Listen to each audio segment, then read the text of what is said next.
Assalamualaikum teman-teman. Halo, aku Tiara Yofiani, mahasiswa Universitas Juanda. Di sini aku ingin menyampaikan materi mengenai bank syariah dan ketahanan terhadap krisis. Tolong disimak videonya ya teman-teman.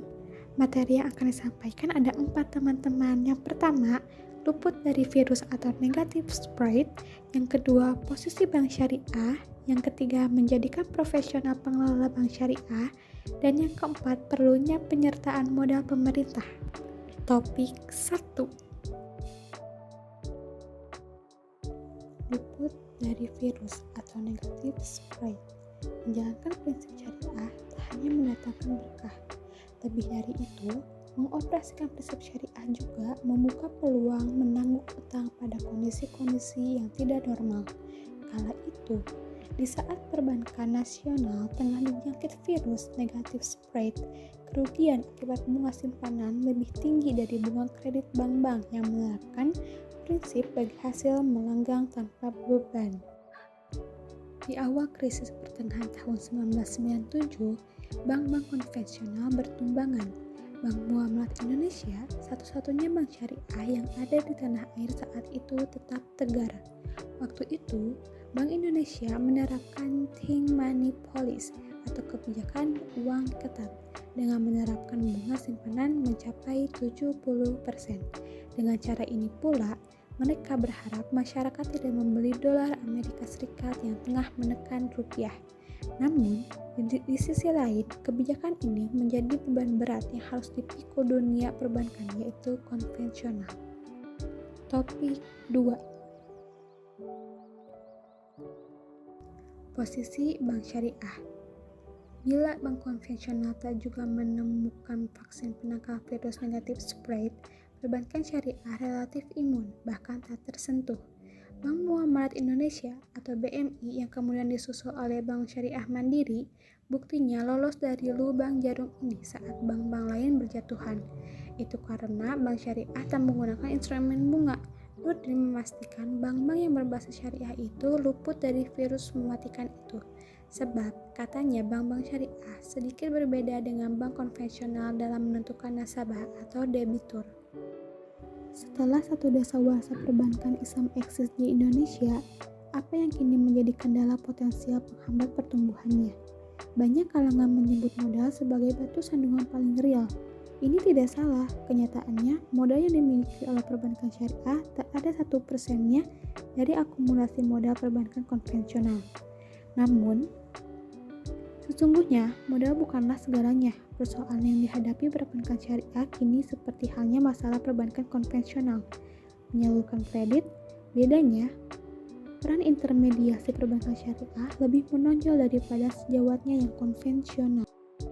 Topik 3. Menjadikan profesional pengelola bank syariah. Nasabah perbankan syariah di tanah air ternyata dimotori kaum menengah atas. Di Jawa Barat misalnya, 36,6% berpenghasilan antara 750 sampai dengan 2 juta, sedangkan 13,4% berpenghasilan di atas 2 juta. Dari sisi pekerjaan, 42,9% mereka adalah pedagang, pengusaha kecil, pengusaha menengah, dan pengusaha besar. Praktis dapat dikatakan loyalisme syariah adalah kaum profesional. Kelemahan dan kelebihan bank syariah. Aspek kelebihan: menggunakan sistem bagi hasil, bebas riba dan tidak memberatkan, sesuai dengan syariah, lebih bervariasi, yaitu tabungan haji dan kredit bagi hasil.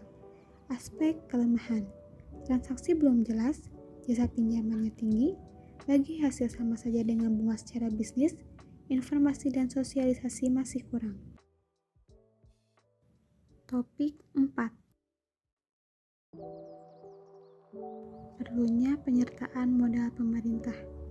Kalau ada kendala dalam jangka panjang akan terus menghadang bagi perkembangan perbankan syariah di tanah air, permodalan adalah salah satu di antara yang terpenting. Perbankan syariah tidak akan bisa melayani nasabah di seluruh pelosok Nusantara bila tidak memiliki jaringan yang cukup.